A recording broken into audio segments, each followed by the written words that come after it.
بسم اللہ الرحمن الرحیم۔ یہ طاقت عاجزی اور اس حفاظت کی کہانی ہے جو انسانی قوت سے کہیں آگے ہے۔ میں کعبہ کو تباہ کر دوں گا اور کوئی مجھے رخ نہیں سکے گا۔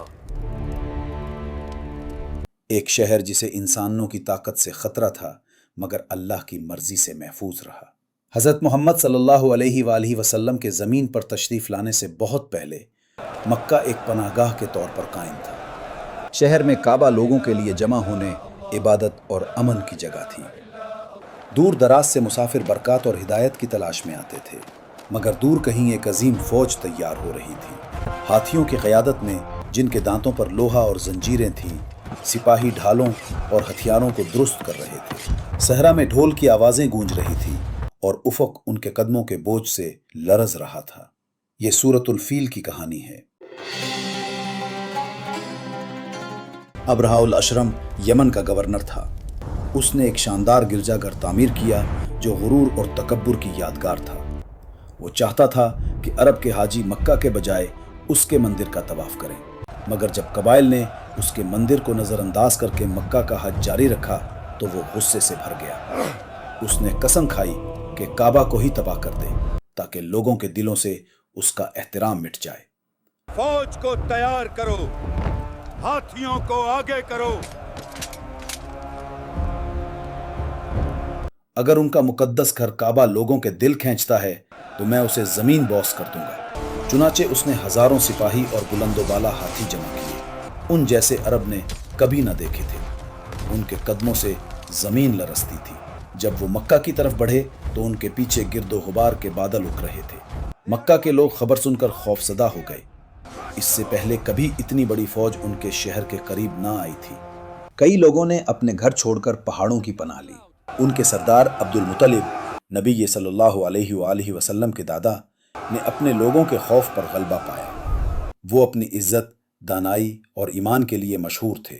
جب ابرہہ کی فوج نے شہر کے قریب ڈیرے ڈالے تو عبد المطلب نے اس سے آمنے سامنے ملنے کا فیصلہ کیا۔ تم مجھے کیوں تنگ کرتے ہو؟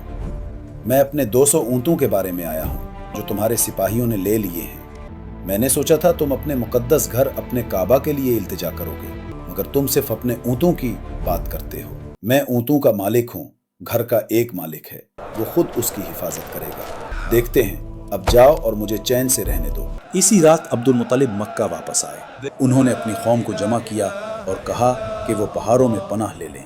پھر وہ کعبہ کے سامنے کھڑے ہوئے ہاتھ اٹھائے دعا کرنے لگے، اے اللہ، اپنے گھر کو ان لوگوں سے بچا جو اسے نقصان پہنچانا چاہتے ہیں۔ اس کی حرمت صرف تیرے ہی اختیار میں ہے۔ صبح ہوئی تو ابرہہ نے اپنی فوج کو آگے بڑھنے کا حکم دیا۔ ڈھول بجنے لگے، گرد چھا گئی اور حملے کا حکم دے دیا گیا، مگر ہاتھیوں کے لشکر میں سب سے بڑے ہاتھی نے آگے بڑھنے سے انکار کر دیا۔ سپاہیوں نے مارا، زنجیریں کھینچی، مگر وہ مکہ کی سمت نہ بڑھا۔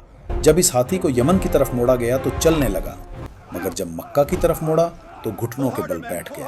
اور پھر آسمان سے ایک غیبی لشکر نازل ہوا، ننھے ننھے پرندے جن کے پنجوں میں پکی مٹی کے پتھر تھے، اللہ کے حکم سے آئے۔ وہ فوج پر ٹوٹ پڑے، پتھر گرنے لگے، زرہیں چھیٹ گئی، گوشت جلنے لگا، غرور راکھ بن گیا۔ پتھروں نے ایسی طاقت سے مارا جو کبھی نہ دیکھی گئی۔ فوج میں بھگدڑ مچ گئی، ہاتھی اپنے مہاوتوں کو روندنے لگے، سپاہی خوف میں بھاگنے لگے، پیروں تلے کچلے گئے۔ ابرہہ کے فخر کے جھنڈے ریت میں گر گئے۔ ابرہہ خود زخمی ہوا، اس کا گوشت جل گیا اور چھالے پڑ گئے۔ اس کا تکبر خوف میں بدل گیا۔ وہ زخمی اور شکست خوردہ واپس جنوب کی طرف بھاگا۔ اس کی فوج تباہ ہو چکی تھی۔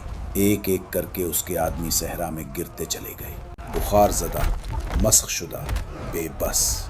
وہ عظیم جرنیل جو کبھی ہاتھیوں کا حکمران تھا، اب اکیلا مشکل سے زندہ تھا۔ جب وہ صنعا پہنچا تو مر گیا۔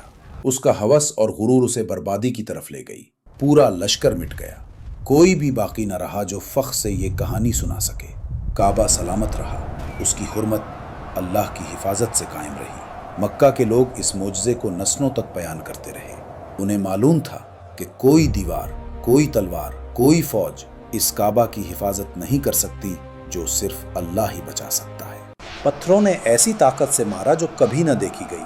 اور دہائیوں بعد جب نبی صلی اللہ علیہ وآلہ وسلم کی ولادت ہوئی، اللہ نے